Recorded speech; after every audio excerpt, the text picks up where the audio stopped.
नाथ भगवान की जय। माऊली ज्ञानेश्वर महाराज की जय। जगद्गुरु तुकाराम महाराज की जय। सद्गुरु जोग महाराज की जय। जो आनंद सत्य प्रकाश विभू आणि आधार नाम रूपास बुद्धी न जाणे आणि जाणेही त्यास तो अपार शुद्ध परमात्मा मेचे असे। माझे अपार स्वरूप समुद्रावरती जणू तरंग ब्रह्मा विष्णू महेश गणपती सूर्यचंद्र वरुण यम मिरविती देवी कुबेरे तैशीची। जो सर्वज्ञ आणि दया घन मुनी हृदय ज्याचे करते ध्यान त्याचे बुद्धी उपाधी करुण मिथ्या भान मचच माझे होत असे। ज्याच्या आज्ञाने भाषे जगत जसा दोरीवरी सर्प दिसत परी दोही ठाईना सर्प जगत ते स्वतंत्र आणि स्वयंब्रह्मीचे असे। पुण्यपुरुषी सदैव निष्काम बोध प्राप्ती कारणे भसावा राम। तो मीची आहे आत्माप्त काम तरी न मनो कोणा करावे म्या। सुखम नित्यम स्वप्रकाशम व्यापकम नाम रूपयो अधिष्ठानं बुद्धिबोध्यं बुद्धिर्दृग्यत्व निर्मलम अपारम सर्व वेदांत वेद्यं प्रत्यक् परम महः तदेवाहं न मत्तो नेदितिमे निश्चिता मतिः। जयांचे केल्या स्मरण होय सकळ विद्यांचे अधिकरण तेची वंदू श्रीचरण श्री गुरूंचे ते नमस्कारोनी आता अभिनव वाग्विलासिनी जे चातुर्यार्थ कला कामिनी ते शारदा विश्वमोहिनी नमिली मिया। विचार सागर तरंग 6वा परिच्छेद 41 क्रमांकाचा आत्मा षडभाव विकार रहित आहे। विचार सागर तरंग 6वा परिच्छेद 41 क्रमांकाचा आत्मा षडभाव विकार रहित आहे हा विषय आपल्यासमोर ग्रंथकार ठेवतायत। आपण कालपर्यंत बघितलं या 6व्या तरंगातील 21 क्रमांकाच्या परिच्छेदापासून एक कल्पित परंतु अत्यंत बोधप्रद असणारं कथानक म्हणजे आग्रदेवाचं हे कथानक आहे। आग्रदेवाचं स्वप्न आहे। त्या आग्रदेवाच्या स्वप्नाचा विचार पाहत असताना 21 क्रमांकाच्या परिच्छेदामध्ये प्रारंभ झाला। 28 क्रमांकाच्या परिच्छेदामध्ये त्याने 3 प्रश्न विचारलेत। मी कोण, जगताचा कर्ता कोण आणि मुक्तीला हेतू कोण, आणि मी कोण या प्रश्नाच्या उत्तराला आरंभ 29 क्रमांकाच्या परिच्छेदापासून झाला आणि त्यामध्ये असंग नाना सांख्यमत आहे ते खंडित ठरलं। व्यापक नाना प्राच्याचं मत आहे तेही खंडित ठरलं। मध्यम नाना नव्याचं मत तेही खंडित आहे आणि अनु नाना एकाची एकदेशी हेही मत खंडित आहे। आणि मग मंडित मत वेदांत मत जे 28 परिच्छेदामध्ये उपक्रमालाच आपण या प्रश्नाच्या उत्तरात बघितलं। आत्मा व्यापक आणि एक आहे आणि व्यापक एक असणारा आत्मा नित्य आहे। नित्य का तर अनादि अनंत आहे। पुन्हा तो अनादि अनंत व्यापक एक असणारा आत्मा त्याला तिन्ही कालामध्ये नाही असा शब्द लागत नाही म्हणून तो सद्रूप आहे। त्रैकालबाध्यत्वम सत्यत्वम। त्याचप्रमाणे अवेद्यत्वे सती अपरोक्ष रूपत्वम स्वयंप्रकाशत्वम। अन्यान भासेति स्वेन भासेति साधन विना इति स्वयंप्रकाशः। अलुप्त प्रकाश त्याच्याकडे आहे म्हणून तो स्वयंप्रकाश आहे। आणि जसा तो सत्स्वरूप चित्स्वरूप आहे तसाच तो आनंद स्वरूप देखील आहे। कारण आनंद हे त्याचे गुण नसून त्याचं स्वरूप आहे। एयम आत्मा परानंद परप्रेमास्पदम यत मान भूयमी भूयासम इति प्रेमात्मनि क्षते असा तो आनंद स्वरूप आहे। आणि जसा सत्रूप चिद्रूप आनंद स्वरूप आहे असा आत्मा तो आहेस। पण मग पुन्हा प्रश्न त्याला झाला की हे सच्चिद आनंद हे त्या आत्म्याचं स्वरूप आहे की गुण आहेत, अर्थात अवयव आहे। म्हणजेच ते आत्मस्वरूपम भिन्न आहे का अभिन्न आहे। ते आत्मस्वरूपम भिन्न मानले म्हणजे ते गुण किंवा अवयव ठरेल आणि अवयव ठरला की स्वगत भेद आणि मग पुढचे भेद येईल अनित्य ठरेल। आणि मग असा आत्मा पदरी पाडून पुरुषार्थ काय तर सांगितले आत्म्याचं स्वरूप नसून ते आत्म्याहून भिन्न नसून अभिन्न आहे। म्हणजेच ते गुण नसून किंवा अवयव नसून स्वरूप आहे। मग गुण अवयव नाही अभिन्न नाही स्वरूप आहे तर 3 शब्द प्रयोग करण्याचं कारण काय तर निषेधमुखाने त्याचं ज्ञान करून देण्याकरता श्रुतीमात्रेने दयाद्र अंतकरणाने केलेला जगावर हा उपकार आहे। कारण जीवाला जे ज्ञान आहे ते असंच जड दुःखच आहे आणि असा जड दुःखरूप तो नाही हे सांगण्याकरता सच्चिद आनंद या 3 शब्दाचा प्रयोग श्रुतीमातेने केला। म्हटले बरं ठीक आहे। मग असा सच्चिद आनंदरूप असणारा आत्मा कसा आहे म्हटले असंच वर्णन तर ब्रह्माचं केलं। सत्यम ज्ञानम अनंतम ब्रह्म। आणि तुम्ही म्हणता इथं सच्चिद आनंदरूप आत्मा आहे। म्हटले हो, आत्मा आणि ब्रह्म दोन नसून एकच आहे। ज्याला ब्रह्म म्हणतात तोच आत्मा आहे, जो आत्मा आहे तेच ब्रह्म आहे. का? लक्षण साम्यात एकत्व सिद्धी. श्रुती मातेने ब्रह्माचं वर्णन जसं सच्चिदानंदरूप केलं तसंच आत्माही सच्चिदानंदरूप सिद्ध झाला, म्हणून दोन्ही भिन्न नसून एकच आहे. मग दोन्ही भिन्न नसून एकच आहे तर दोन शब्दाचं प्रयोजन निमित्त काय? म्हणले वेष्टी समष्टी भेदाने. तत्पद लक्ष ते ब्रह्म आहे आणि त्वमपद लक्ष तो मात्र आत्मा आहे. म्हटले मग का हो दोन्ही एकच आहे तर दोन शब्दाचा प्रयोग का? तर वेष्टी समष्टी भेदाने. मग वेष्टी समष्टी भेद आहे तर मग आभेद म्हणता कसं? तर वेष्टी समष्टी भेद औपाधिक आहे म्हणून तत्वता आभेद आहे. म्हटले कसं? तर रोजचाच आपला सिद्धांत वास्तव अभेद, आपला कल्पित भेद वास्तव अभेदाची लाभहानी करत नाही, म्हणून हा औपाधिक भेदाने म्हणजे ब्रह्म आणि आत्म्यामध्ये माया अविद्यारूपी जो औपाधिक भेद आहे तो त्यांच्या वास्तव अभेदाची लाभहानी करत नाही, म्हणून ब्रह्म आणि आत्मा एकच आहे. आणि ब्रह्मरूप असणारा हा आत्मा कसा आहे? तर काल म्हटले तो अजन्म आहे. मग आत्मा अजन्मा कसा? त्याचा जन्म जर मानला म्हणजे जन्म होतच नाही जर तर, पण जर आत्म्याचा जन्म मानला तर ही आत्मा जन्म मानणं म्हणजे साधी मानणं. साधी मानला तर श्रुती युक्ती अनुभूतीला विरोधी आहे. मग आत्मा अजन्म कसा आहे? त्याचं पहिलं कारण सांगितलं, आत्म्याचा जर जन्म मानला तर ज्याचा जन्म ज्या येते म्हटलं कमरी येते, मग पुढे त्याचा नाश होणार. मग या स्थूल देहाप्रमाणे आत्म्याचा जर इथेच नाश झाला तर शुभकर्म करून उत्तम लोकाला जाईल कोण? मग शुभकर्म करायचे कष्ट घ्या कशाला? कोणीही वेद प्रतिपादित कर्मकांडामध्ये प्रवृत्त होणार नाही, म्हणजे श्रुतीला व्यर्थत्व येईल. शिवाय आत्मा जर या स्थूल देहाप्रमाणे इथेच त्याचा नाश मानला आणि मग पुढचा जन्म जीवाला जे सुखदुःख प्राप्त होतं ते कसं झालं? म्हणजे न करता भोगायला आलं. न करता भोगायला आलं आणि इथे जरी केलं तरी ते भस्मीभूतस्य देश पुनरागमनम कुतः असं चार्वाक माताचं नास्तिकाचं अनुसरण केल्यासारखं होईल. अर्थात न करता भोगायला आलं असं म्हटलं तर अकृत अभ्यागम हा दोष होतो, आणि भोगा वाचून नाश झाला म्हटलं तर कृतप्रणाश नावाचा दोष होतो. आणि हे दोन्ही दोष तेव्हा येतील कधी? आत्म्याचा जन्म मानला तर, म्हणून आत्मा जन्माच मानावा लागतो. ही दोन कारणं सांगितली. आणि पुन्हा असं आहे की आत्म्याचा जर जन्म मानायचा म्हटला तर जन्माला कारण मानावं लागेल, कारण कारण गुन्हा कार्यानुवर्तनते, कारणा वाचून कार्य होत नाही. रोजच आपण पाहत आलो, मृतिका असेल तर घट, तंतू असेल तर पट, आहे माता पिता असेल तर संतती, म्हणजे हे कारण आहे, मृतिकारूपी कारण आहे तेव्हा घटरूपी कार्याची सिद्धी आहे. तसं आत्म्याचा जन्म हे जर कार्य असेल तर त्याला कारण हेतू दिला पाहिजे. आणि हेतू जन्माचे 2-3 आपण पाहतो, अज्ञान, कर्म किंवा वासना. आत्मा ज्ञान स्वरूप असल्यामुळे अज्ञान त्या ठिकाणी सिद्धीच नाही. आत्मा व्यापक असल्यामुळे कर्मरूपी कारणाची तिथे सिद्धी नाही, कारण क्रियापरिच्छिन्नात घडते. आणि आत्मा हा त्याच्या ठिकाणी अंतकरण रूपी भाव कुठलाही नसल्यामुळे त्या ठिकाणी वासनारूपी कारणाची सिद्धी नाही. बरं, जो हेतू कारण सांगायचं तो आत्म्याभिन्न सांगावं लागेल. आणि आत्मभिन्न ते सर्व अनित्य आहे. आणि अनित्य जे आत्मभिन्न सर्व अनित्य आहे ते अनित्य नित्य असणाऱ्या आत्म्याच्या जन्माला कारण ठरेल कसं? म्हणून आत्म्याचा जन्म मानता येत नाही. आणि दुसरं असं सांगितलं की त्याच्यामध्ये रज्जूचे 3 रूप आपण पाहिलेत, म्हणजे भ्रांत, सामान्य आणि विशेष. अयम सर्पा हे भ्रांत रूप आहे, इदम किंचित सामान्य रूप आहे, आणि इयम रज्जू हे त्याचं विशेष रूप आहे. मग सामान्य कशाला मानावं, विशेष कशाला मानावं? विशेषस्तु पृथक्कृतः, सामान्य एकत्र करून दाखवते ते सामान्य आहे, वेगळं करून दाखवतं ते विशेष आहे. तसं इदम किंचित हे रज्जूचं सामान्य रूप आहे आणि इयम रज्जू हे विशेष रूप आहे. आणि इयम रज्जू असं कळत नाही आणि इदम किंचित हे कळतं, त्यावेळेलाच मधल्या काळात अयम सर्पा ही भ्रांती होते. मग त्यामध्ये इदम अंश याला म्हणजे जो सामान्य अंश आहे त्याला तिन्ही काळात नाही असा शब्द लागत नाही, म्हणून तो सामान्य आहे.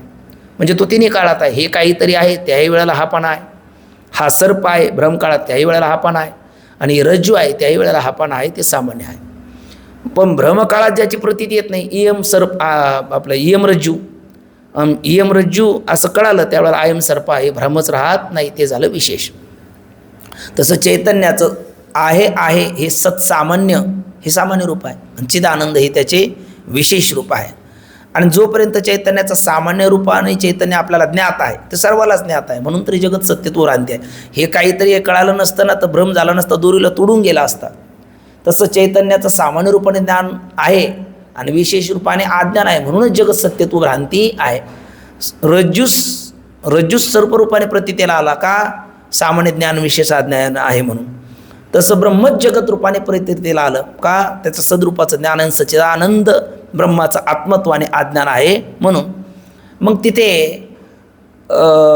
या कारणे मी पिता मद ब्रह्म माता अपत्य पंडसुता जगडंबरू, त्यामध्ये या कारणे मी पिता असं म्हणत असताना काय, मम योनिर्महद ब्रह्म तस्मिन् गर्भम दधाम्यहम संभव सर्वभूतानां ततो भवती भारत, असा 14व्या अध्यायातील 3ऱ्या क्रमांकाचा श्लोक. आणि त्या खालचीच ही ओवी आहे. या कारणे मी पिता महत ब्रह्म हे माता अपत्य पंडसुता जगडंबरू. मग तिथे महत ब्रह्म हे माता आहे आणि बृहन्नाथ ब्रह्म हे पिता आहे. म्हणजे ईश्वर हा पिता आहे, माया ही माता आहे आणि अपत्य पंडसुता जगडंबरू हे जगतरूपी बाळ आहे. तर या जगतरूपी बाळामध्ये 5 गोष्टी आहे, 5 अंश आहे, अस्ति भाती प्रिय नाम आणि रूप. तर या कारणे मी पिता, त्या पित्याचे 3 गुण आहेत, अस्ति भाती प्रिय. आणि मग ब्रह्म माता, त्या मायारूपी मातेचे 2 गुण आहे, नाम आणि रूप. आणि मग अपत्य पंडुसुता, अपत्यरूपी जगत, त्याच्यामध्ये हे पित्याचे 3 अस्ति भाती प्रिय आणि मातेचे 2 नाम आणि रूप, अशा 5 गुणांनी युक्त असणारे जगतरूपी बाळ आहे. पण संसार एक झाला होता, हे तो समूळ मिथ्या वार्ता, पुढे होईल मागुता कदा कल्पंते घडेना. वास्तविक पाहता कारण हे कार्य हे कारणाहून भिन्न नसतंच. जसं घटरूपी कार्य मृत्तिकारूपी कारणाहून भिन्न नाही, ते तद्रूपच आहे, मृत्तिकारूपच आहे. म्हणजे आपलं ज्या वेळेला घट म्हणतो त्याही वेळेला आपण हात मातीला लावतो, म्हणतो घट हा आपल्या बुद्धीचा प्रमाद आहे. अगोदर त्याची मातीच आहे, शेवटी माती आहे, त्याच्या आत बाहेर त्याही वेळेला माती आहे. मातीला दिलेल्या आकाराला घट म्हणतो आपण, हा आपला प्रमाद आहे. तसं या जगतात अगोदर चैतन्याचं आहे, नंतर चैतन्य आहे. ज्या काळात पाहतो त्याही वेळेला चैतन्य, जन नो हे हा अवघा जनार्दन. आणि म्हणून तर नाथबाबा म्हणतात, एका जनार्दनी एकपणे उभा आणि चैतन्याची शोभा शोभ तसे. सर्वम यदायमात्मा सर्वम खलविदम ब्रह्म, हे म्हणत असतात सर्वम नास्ती ब्रह्म एव असते. सर्व काही नाहीच आहे, ब्रह्मच आहे. म्हणजे घटपट नाही, आपलं घट नाहीच आहे, पट नाहीच आहे. घट नाही त्यावेळेला मातीच आहे, पट नाही त्यावेळेला तंतूच आहे. तसं जगत नाही त्यावेळेला परमात्माच आहे. पण मग त्या रज्जूचंच सामान्य ज्ञान विशेष अज्ञानामध्ये आणण्याचा भान होऊन सर्प दिसावा, तसं रज्जू सर्पाकार भासेले जगडंबर, तसं त्या परमात्म्याचं आणण्याचा भान होऊन आपल्याला हे जगत आपल्याला प्रतीतीला येत आहे. वास्तविकता जगत नावाचा पदार्थ नाही आहे.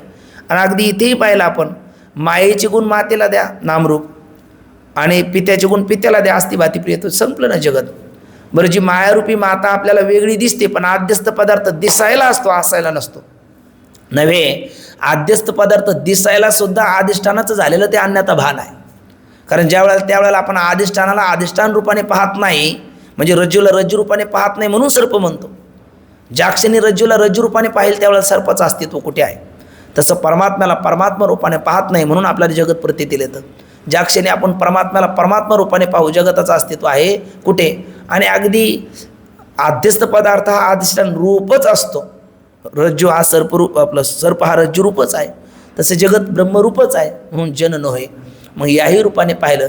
बरं, त्याच्यामध्ये पुन्हा जे व्यभिचारी आहे ना ते जातं येतं, जे अव्यभिचारी आहे ते नित्य असतं. आणि व्यभिचारी त्याला म्हटलं आपण स्वल्पदेश आणि अल्पकालात आहे ते व्यभिचारी आहे नामरूप, ते कुठे आहे कुठे नाही. आणि जे विस्तीर्ण देश आणि नित्यकाल आहे ते अव्यभिचारी आहे. असा अस्ति भाती प्रिय अव्यभिचारी, आणि तसा ब्रह्म तसाच आत्मा आहे. मग आत्मा अस्ति भाती प्रिय रूप व्यापक असल्यामुळे त्याच्यामध्ये क्रिया घडतच नाही, म्हणून कठे आहे नाही कठे गई नाही. याही रूपाने पाहिलं तर आत्मा हा अजन्मा आहे. असे काही काल आपण कारणं बघितले. आणि आत्मरूप ब्रह्मरूप असणारा आत्मा जसा अजन्म आहे तसाच तो षडभाव विकार रहित आहे. का? अजन्म आहे म्हणूनच षडभाव विकार रहित आहे. जन्म झाला तर षडभाव विकार रहित म्हणता येणार नाही. जायते समरियेते, ज्याचा जायते जन्म झाला की मृत्यू अटळ आहे, पण न जायते म्रियते वा कदाचिन नायम भूत्वा भवितवान भूयः आजो नित्य शाश्वतोयम पुराणो न हन्यते हन्यमाने शरीरे. त्याचा जन्मच नाही म्हणून जन्मानंतरचे पुढचे विकार नाही. बाबा आनंदाश्रम स्वामींची गोष्ट सांगत असतात की दोघे स्त्री एका चाळीमध्ये, एका धर्मशाळेमध्ये आणि शेजारच्याच खोलीमध्ये राहत असल्यामुळे कडाक्याचं भांडण एकीने एकीवर सुरू केलं. का तर माझ्या मुलाचं कडं तुझ्या मुलाने घेतलं. तिने सांगितलं माझ्या मुलाने कडं घेतलं नाही. ती म्हणली घेतलं तर तुझ्याच मुलाने घेतलं. म्हणले असं का बोलतेस? म्हणले चाळ आहे, ही धर्मशाळा आहे आणि अख्ख्या 3 मजल्यामध्ये 2च कमरे बुक आहे, तुझा आणि माझा, आणि बाहेरून गेट लॉक केलेलं असतं, दुसरे कोणी बाहेरचं येत नाही. याचा अर्थ तुझ्याच मुलाने माझं कडं घेतलं. ती म्हणली तू काही म्हण, माझ्या मुलाने तुझ्या मुलाचं कडं घेतलंच नाही. ती म्हणली असं तू ग्वाही का देऊ शकते? तुझा मुलगा जर त्या कृष्णासारखा घरात सुतन बाहेर भूत असेल तर? ती म्हणायला लागली अगं जेव्हाचे गहू तेव्हा पाहू, मला मुलगाच नाही तर कडं घेण्याचा प्रश्नच नाही. कडं घेणं कधी घडेल? मुलगा असेल तर कडं घेणं घडेल.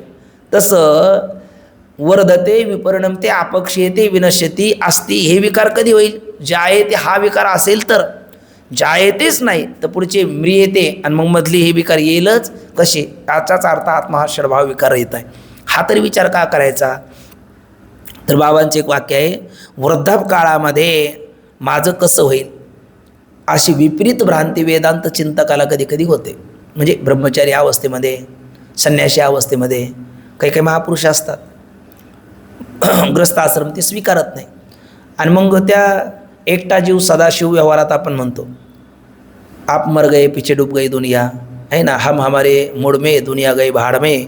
ते स्वामीजी वाक्य म्हणायचे, हम हमारे मस्ती में आग लगे बस्ती में. पण हे मस्ती कुठपर्यंत? तारुण्यात आहे, शरीर बलदंड आहे, साथ देतं तोपर्यंत. एकदा जीर्ण काळा लागली, उतार वय आलं, शरीर जीर्ण गलित अंगम गलिंतम पुलितम मुंडम दशन विहीनम जातम तुंडम असं आचार्य जसं म्हणतात, किंवा ते आपल्याकडे नाकामुख गळू लागलेलं आळाने शिंबडं श्वानापरी गती झाली अवघी करते हाडहाड. अशा स्थितीत आपलं काय असं कधी कधी वेदांत चिंतकाला सुद्धा वाटून जातं. त्यावेळेला विपरीत भ्रांती झालेली असते. अरे अशा वेळेला आपलं काय? आपलं कोण? आपण कोण? आपण आत्मा ना. आत्मा कठी आहे नाही, कठी गये नाही. आत्मा अनादि अनंत आहे आणि देहाच्या बाबतीत हे धर्म सगळे देहाचे आहे. आणि देहाचा कोणाचा कोणाशी न घडे संबंध आहे, शुद्ध बुद्ध ठाईचे ठाई. मग देह आधी काय खरा? देहा संबंधी पसरा बुजगवणे चोरा रक्षणस्य भासस्थिती देह मी नाही किंवा माझा नाही. तर मग याचं काय? हा विचार करण्याचा अधिकार मला काय? ज्याचा असेल तो ते पाहून घेईल ना. देह कोणाचा? देह तो पाचाचा आणेला उसना, तो पंचमहाभूत पाहून घेतील, त्याच्यात तो विलीन होईल. याचा विचार काय करायचा? पण अशी कधी कधी विपरीत भ्रांती होते. आता ठीक आहे हो, तारुण्य आहे, शरीर धडधाकट आहे, साथ देतं, चिंतनात काळ चालला, आनंद आहे, पण उतार वयात काय? अशी भ्रांती, त्याला विपरीत भ्रांती होऊ नये. त्या विपरीत भ्रांतीचं नाशक कोणतं चिंतन? त्यावेळेला त्याच्याकडे शस्त्र असावा, संघशस्त्रेनं दृढेनं चित्वा. तर ते हे आहे, आत्मा षडभाव विकार रहित आहे, याचं चिंतन त्याने करावं. कारण आत्म्याचा ज्या येते हाच विकार नाही. मग ज्या येते, मग जन्माला आल्याच्या नंतर काही काळ राहतो, अस्ति म्हणजे काही काळ राहतो, नंतर पुन्हा मग वर्धते, त्याची वाढ होते, नंतर विपरिणमते, हळूहळू जे काय देहेनोस्मिन यथा देह कौमारम यौवनम जरा तथा देहांतर प्राप्ती धीरस्तत्र न मुह्यती. पुढे सांगितले धीरतत्र न मुह्यती. पण हा अधीर झालेला मुह्यती. मग मोहाने म्हणतो आता ठीक आहे, आता कुमार आहे, बालपण आहे, कुमार आहे, पौगंडावस्था आहे, तारुण्य आहे, पण वृद्धापकाळात काय असं जर वाटत असेल. पण वृद्ध होईल कोण? ज्याचा पहिला जन्म होईल तो होईल ना. मी आत्मा आहे आणि आत्म्याला काय नाही, जन्मच नाही. मग जन्माच्या नंतरच्या आस्ती म्हणजे काही काळ प्रगट होणं, वृद्धी म्हणजे वाढ होणं, विपरिणाम म्हणजे त्याच्यामध्ये परिवर्तन होणं, नंतर अपक्षय हळूहळू ठिसूळ होणं, आणि मग एक विनश्यती एक दिवस मरणं. पण हे जातस्यही ध्रुव मृत्यू ध्रुवम जन्म मृतस्य तस्माद परिहरिर्ते न त्वं सूचितुमर्षी. ज्याचा जायते मग म्रियते, पण हा न जायते म्हणून न म्रियते. मग जायते नाही म्हणून शेवटचा म्रियते नाही, आणि पहिलाच नाही शेवटचा नाही तर मधले असतील कशी? याचाच अर्थ आत्मा षडभाव विकार रहित आहे. षडभाव विकार रहित जो आहे तो मी आहे. त्यामुळे विकारी जो देह आहे त्याचा माझा काही एक संबंध नाही. बरं, संबंध घडेल कसा? कारण देहाचा माझा संबंध घडण्याकरता, संबंध म्हणजे एक प्रकारचा संघ आहे ना. पण त्रिविध संघाने रहित मी आहे, आत्मा आहे. स्वगत संघ नाही मला, सजातीय संघ नाही, विजातीय संघ नाही. स्वगत सजातीय विजातीय संघ रहित असा मी आहे, व्यापक मी आहे. स्वगत सजातीय म्हणजे देश का स्वगत सजातीय विजातीय भेदरहित तत्वम व्यापकत्वम असं म्हटलेलं आहे. असा मी व्यापक आहे. एक 15मध्ये गोड श्लोक आहे, वृक्षस्य स्वगतो भेदो. पत्रपुष्पफलादिभिः वृक्षांतरा सजातीय विजातीय शिलादितः। वृक्षस्य स्वगतो भेदो का बरे? पत्रपुष्पफलादिभिः, त्याच्या पत्र म्हणजे पान, पुष्प फळ, पानासारखं फूल नाही, फुलासारखं फळ नाही, फळासारखी फांदी नाही, फांदीसारखं खोड नाही, खोडासारखं मूळ नाही, एक अवयव एकासारखा नाही, म्हणून त्याच ठिकाणी हा काय झाला? स्वगतभेद झाला. पण का स्वगतभेद झाला? सावयव आहे म्हणून. आत्मा निरावयव आहे. रंग नाही, रूप नाही, नाही वर्णछाया, निर्गुण निराकार तोही रघुराया, सत्य ज्ञानानंत गगनाचे प्रावरण नाही, रूप वर्ण गुण जेते. आत्मा निरावयव असल्यामुळे त्याच ठिकाणी स्वगतभेद नाही. कारण स्वगतभेद असण्याकरता पदार्थ सावयव असावा लागतो. अवयवी भाव हा ज्याच्या ठिकाणी असतो त्याच ठिकाणी स्वगतभेद. देहाच्या ठिकाणी आहे स्वगतभेद, कारण देह हा सावयव आहे. हातपाय कान नाक डोळे हे त्याचे अवयव आहे. वृक्षाचे जसे पत्र पुष्प फूल फाळ फांदी मूळ हे त्याचे अवयव आहे, तसे देहाचे अवयव आहे. म्हणून देहाच्या ठिकाणी स्वगतभेद. पण मी देह नाही ना, न त्वम देहो न इंद्रियाने न मनो न धी, म्हणून स्वगतभेद माझ्या ठिकाणी नाही. तो देहाच्या ठिकाणी, देह काय मी नाही. स्वगतभेद सावयव, स्वगत संघ म्हणा त्याला इथल्या शब्दात. सावयव संघ आपलं सावयव पदार्थात स्वगत संघ असतो. सजातीय संघ एकाच जातीतल्या दोन किंवा दोनपेक्षा अधिक पदार्थामध्ये सजातीय संघ म्हणजे सजातीय भेद असतो. जसं की एक वृक्षत्व जाती आहे, त्यामध्ये अनेक वृक्ष आहे, म्हणून आपण वृक्षच म्हणून चालत नाही, आणि कुठल्याही फळाचं फळ म्हणून चालत नाही. आंबा म्हटलं तर आंब्याच्या झाडा येईल, चिंच म्हणलं तर चिंचेचे झाडा येईल, पेरू म्हणलं तर पेरूचे झाडा येईल, नाही तर डोरलीचे केळ कैसे लागे असे म्हटलेलं आहे. म्हणजे बीज तैसे फळे येते वरे. मग वृक्षत्व जाती जरी त्याच्यात एक असली तरी चिंचेचा तो डाळिंबाचा, डाळिंबाचा तो पेरूचा नाही, पेरूचा तो सफरचंदचा नाही. म्हणजे हा काय झाला? त्यांच्यामध्ये सजातीय भेद आहे. तसं मनुष्य देह याच्या ठिकाणी सजातीय भेद आहे, कारण एका मनुष्य जातीमधली अनेक देह आहे. पण आत्म्याच्या ठिकाणी सजातीय भेद नाही. का बरं नाही? जो आत्मा मी आहे त्या ठिकाणी सजातीय भेद नाही, कारण का? त्याच्या जातीतला दुसरा नाही ना. एकम एव अद्वितीयम ब्रह्म, आणि ब्रह्म एक आहे ना आत्मा काय? चार एक आहे, आत्माही एकच आहे. म्हणून त्या ठिकाणी सजातीय भेदही नाही, स्वगत भेद नाही, सजातीय भेद नाही, तसा विजातीय भेदही नाही. विजाती म्हणजे विरुद्ध जाती, एकापेक्षा एक भिन्न. मग वृक्षामध्ये वृक्षत्व आहे, पाषाणामध्ये पाषाणत्व आहे. पण विजाती भेद होण्याकरता, सजातीय भेद होण्याकरता जाती एक लागते. स्वगत भेदाकरता सावयव पदार्थ लागतो.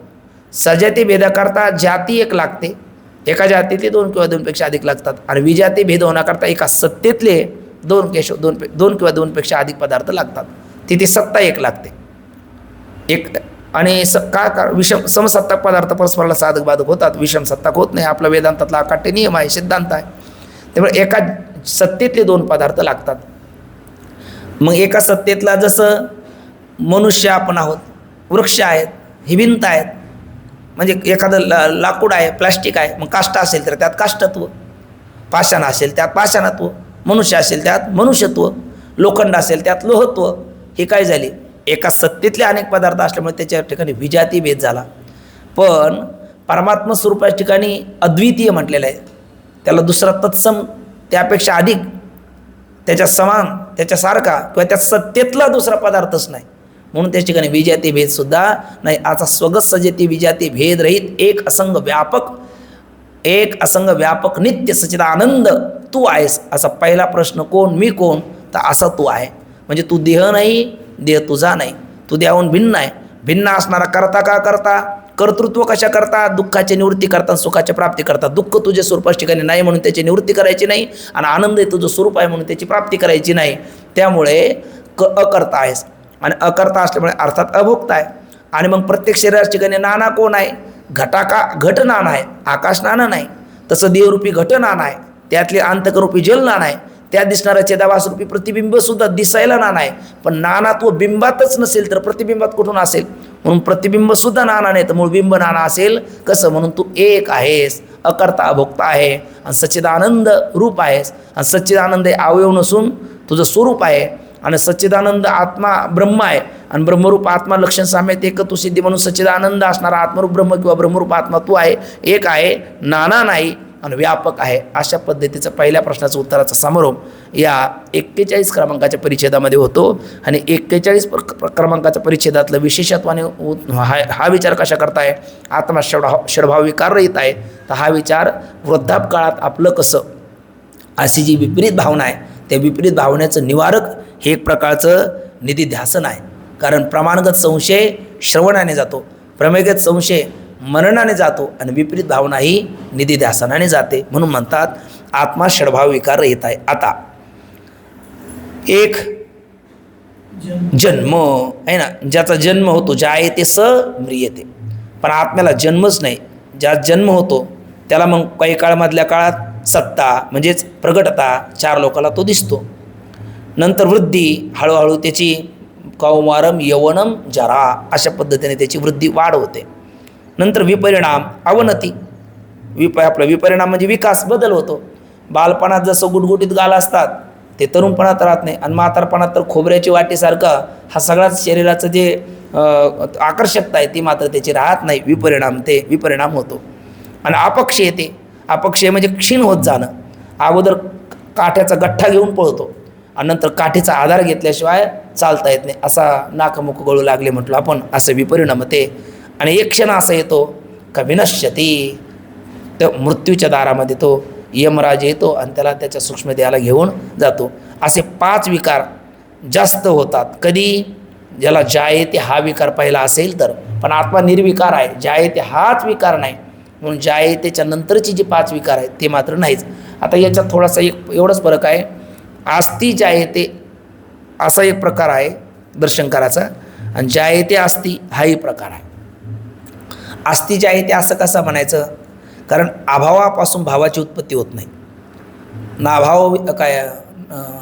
नाभाव विद्यते सतः उभयोरपी दृष्टांत स्तोयच तत्वदर्शी नासतो विद्यते भाव, नाभाव विद्यते सतः उभयोरपी दृष्टांत स्तोनयोच तत्वदर्शी.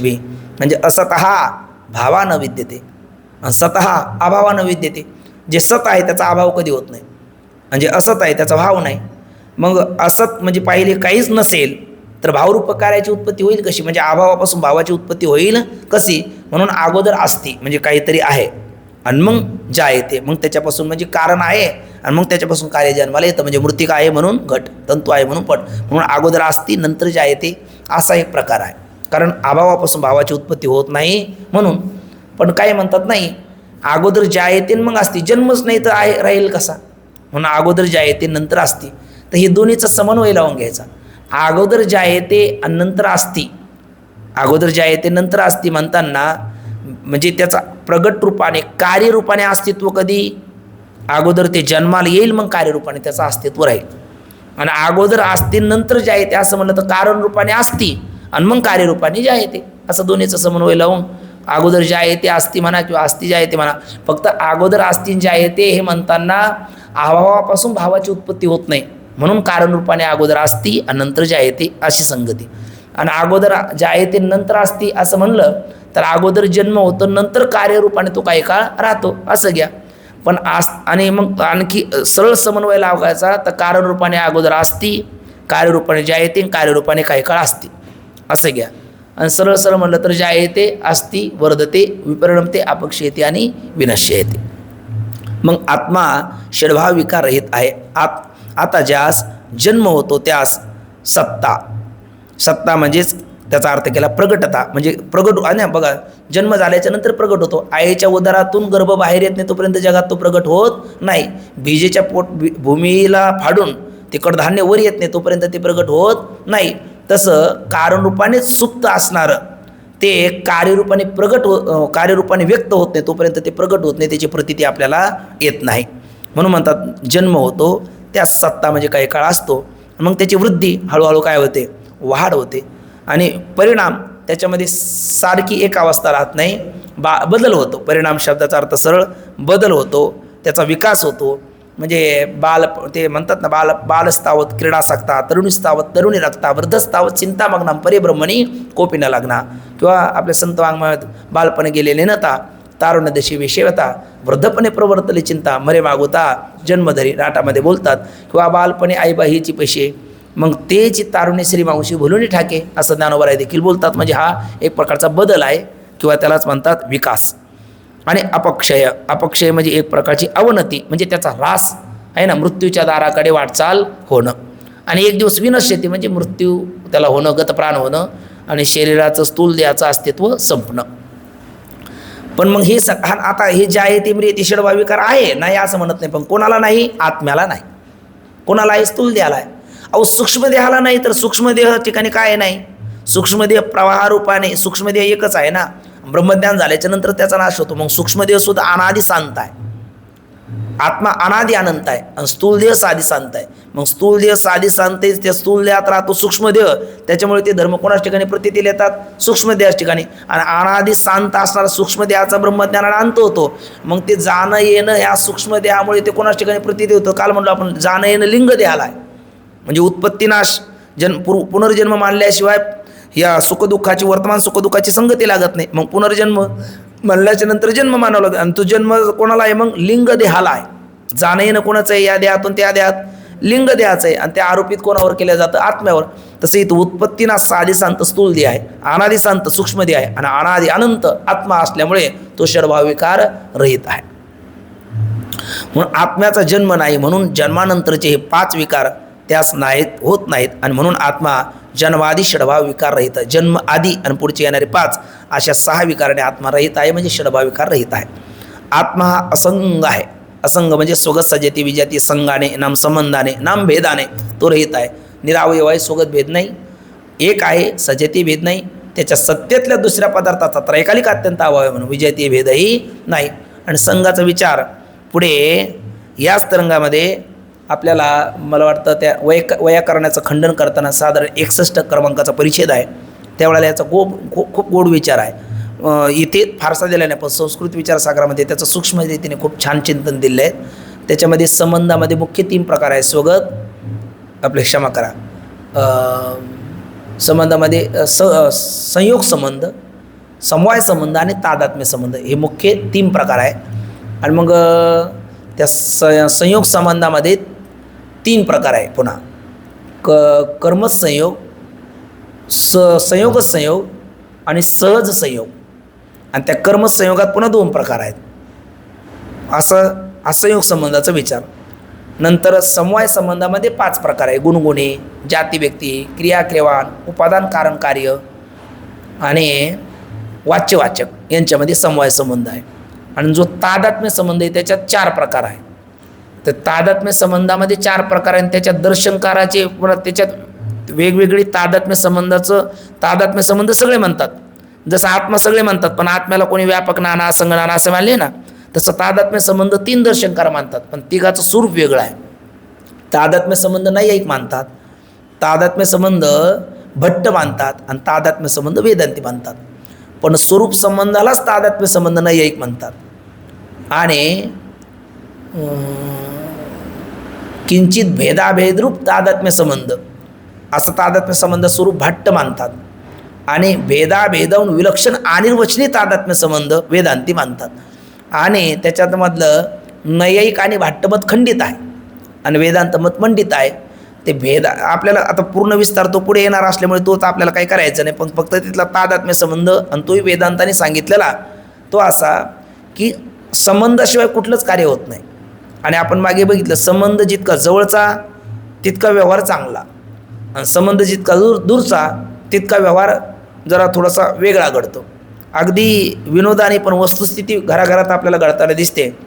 2 डबल रोल आवळे जावळे म्हणजे त्याला जुळे भाऊ आणि दिसायला सारखे. आपल्या ते देशमाने साहेब आहे ना आपल्या डॉक्टर बाबाकडे, त्यांचे वरुण आणि अरुण 2 मुलं आहेत.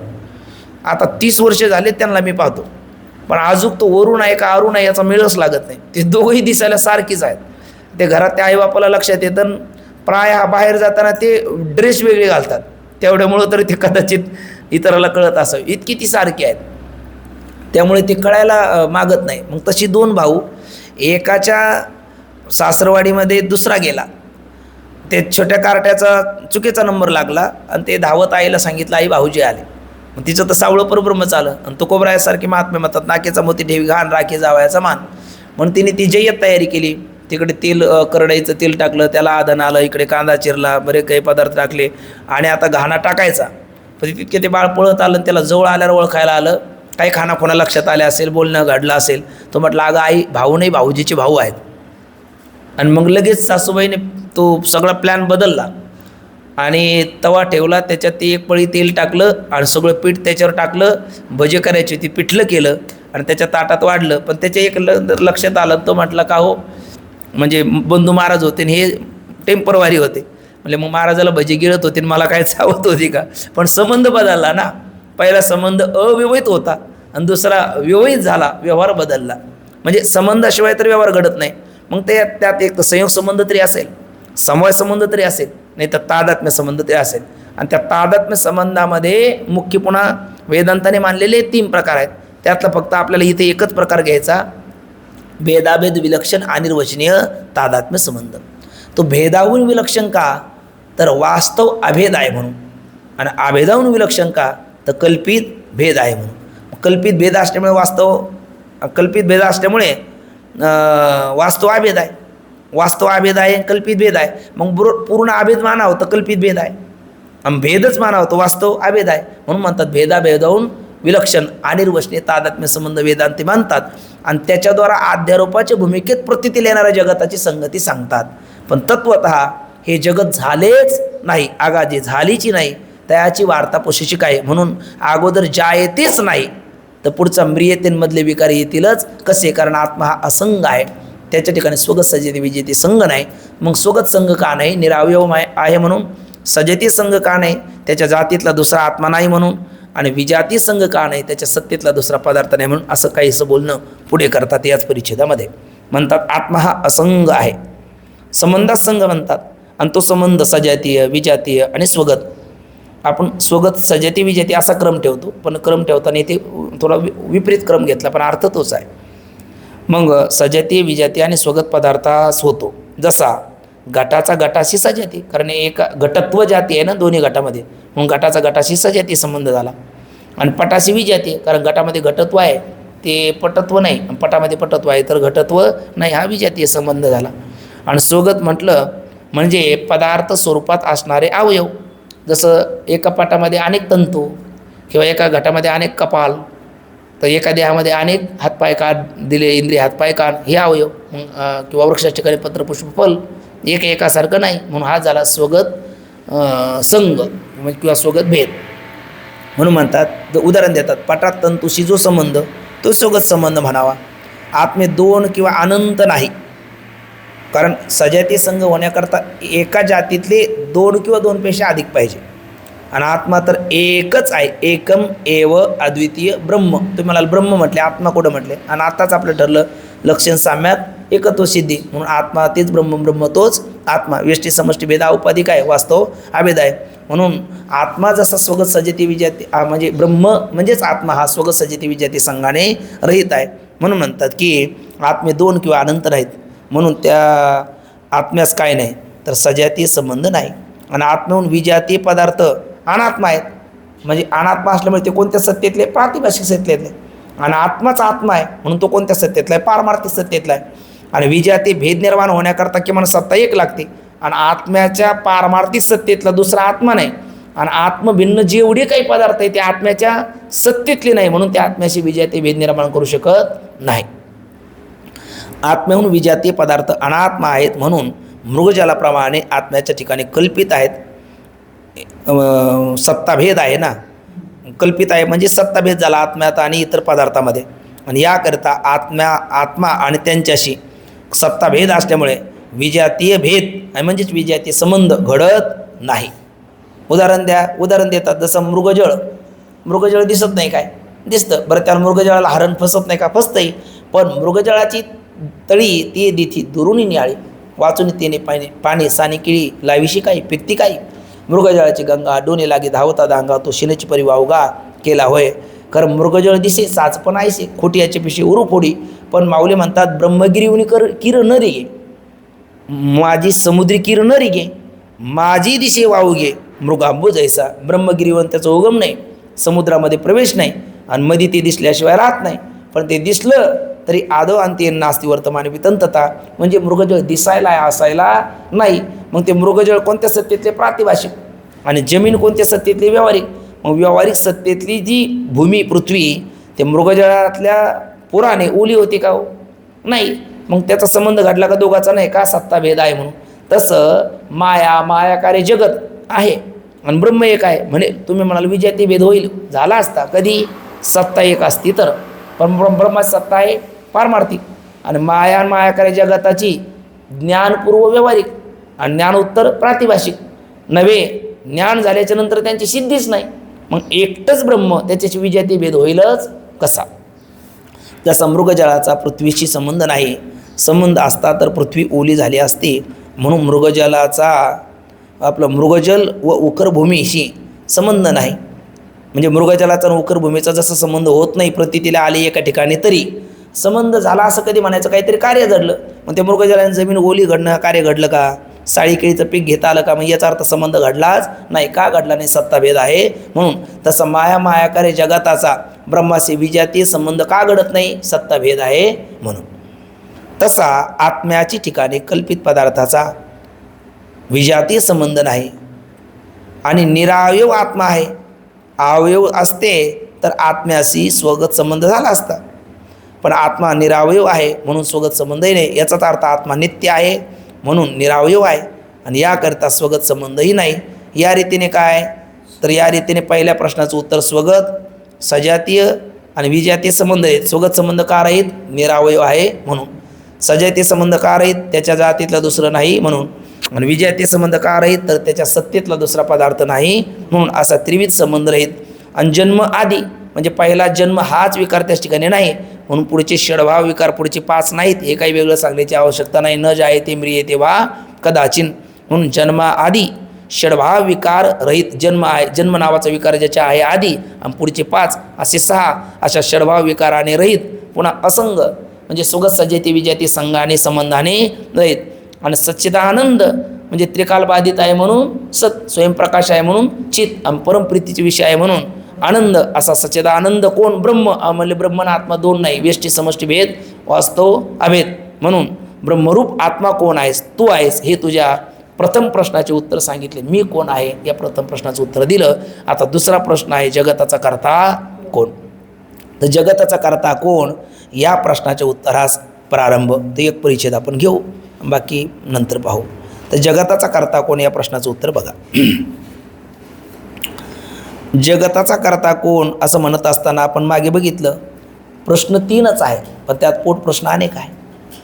जसं मी कोण हा प्रश्न दिसायला एक होता, पण त्यात पोट प्रश्न काय होता? मी कोण म्हणजे देह मी का माझा? बरं, देह मी किंवा माझा नसेल तर मग याचाच अर्थ मी देहाहून भिन्न आहे का अभिन्न आहे? भिन्न असेल तर तो नाना आहे का एक आहे? आहे ना. असे अनेक प्रश्न त्यामध्ये आले. तसं आता जगताचा कर्ता कोण हा जो प्रश्न होता त्याच्यात काही पोट प्रश्न विचारलेले होते. कोणते पोट प्रश्न विचारले होते? जगताचा कर्ता कोण आहे म्हणजे प्रथम त्यात प्रश्न हा होता का जगताचा कर्ता कोण आहे म्हणजे जगताचा कर्ता कोणीतरी आहे का जगत स्वभावता होतं? त्यातच पहिला का जगताचा कर्ता कोण म्हणजे जगताचा कर्ता कोणीतरी आहे का जगत स्वभावत होतं? बरं, स्वभावत होत नसेल तर जगताचा कर्ता कोणीतरी आहे. मग कोण आहे म्हणजे तो जीव आहे का ईश्वर आहे? बरं, जीव आहे का ईश्वर आहे म्हणण्याचा अर्थ तुम्ही म्हणाल जीव कसा असेल? ईश्वर. मग ईश्वर असेल तर ईश्वर परिच्छिन्न एकदेशी आहे का व्यापक आहे? बरं, तो व्यापक असेल तर व्यापक आकाशापासून जीव भिन्नच आहे. तसं व्यापक ईश्वराहून जीव भिन्न आहे का अभिन्न आहे? अशा दुसऱ्या प्रश्नाचे काही पोट प्रश्न त्यांनी विचारले होते अग्रदेवाने. तर त्यातला जगताचा कर्ता कोण आहे हे सांगताना आता इथे विस्तार जरी इथे दिसला तरी प्रधान इथे या जगत कर्ता कोण या प्रश्नाचा सांगोपांग सखोल विचार जर आपल्याला अजूक अभिप्रेत असेल तर याच्याही पुढच्या काही वृत्ती प्रभाकरामध्ये याचा विशेष विचार आलेला आहे. संस्कृत विचारसागरामध्ये विशेष विचार आलेला आहे. आणि त्यातली त्यात भगवती ज्ञानेश्वरीच्या 13व्या अध्यायाच्या आरंभालाच यामध्ये जीववाद, प्रकृतिवाद, संकल्पवाद, स्वभाववाद, काळवाद असे 5 वाद सांगून हे जगताबद्दलचं विचार म्हणजे जगताचा कर्ता कोण याबद्दल पुष्कळ विचार ज्ञानोबरायांनी पूर्व पक्षाच्या भूमिकेमध्ये पहिलं प्रतिपादन करून मग जेने हे विश्व निर्मिले हा सिद्धांत पुढे त्यामध्ये प्रस्थापित करून जगत कर्ता कोण या प्रश्नाचा पुष्कळ विचार तेथे उहापोह केलेला आहे. पण एवढ्या सगळ्या वादाचा विचार आपल्याला तूर्त करायचा नाही. इथे 3 वाद घेऊन 2 वाद खंडित आणि 1 वाद मंडित अशा पद्धतीचे विचार आपण सूत्ररूपाने करून याच्या पंक्ती वाचू. तर जगत कर्ता कोण हे म्हणत असताना जगत स्वभावता होतं का जीवाने निर्माण केलं का ईश्वरापासून झालं? एवढाच मूळ प्रश्न आपण पाहू. जगताचा कर्ता कोण या प्रश्नाचं उत्तर स्वभाववाद, जीववाद आणि ईश्वरवाद 3 वादाने विचार करू फक्त. तर जगत स्वभावता झालं असं म्हणता येत नाही. जगत स्वभावता झाला असं जर म्हणेल तर त्याला आचार्य विचारतात, जगताम यदिनो करता कुलालविन घटा चित्रकारविन चित्र स्वतयो भवेत.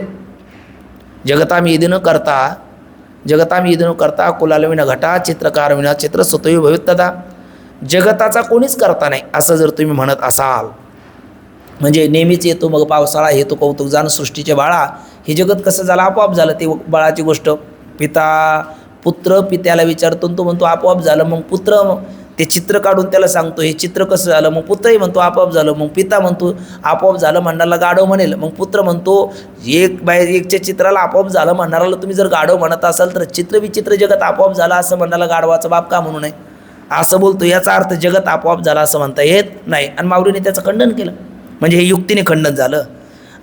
अनुभूतीने व्यवहारात सुद्धा एखादं पान तरी कोणाच्या हल्ल्याशिवाय हलतं का हो, त्याचा कोणीतरी करता लागतोच ना.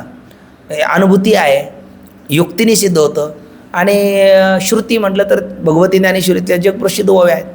भूमी आतुनी स्वयंबक आहे गाडगाडग्याची निघती कोंब परिते कुलाल मतीचे गर्भ म्हटले की, किंवा कापसाची पोटी काय कापडाची होती पेटी वेडे तयाची तिथे कापड झाला.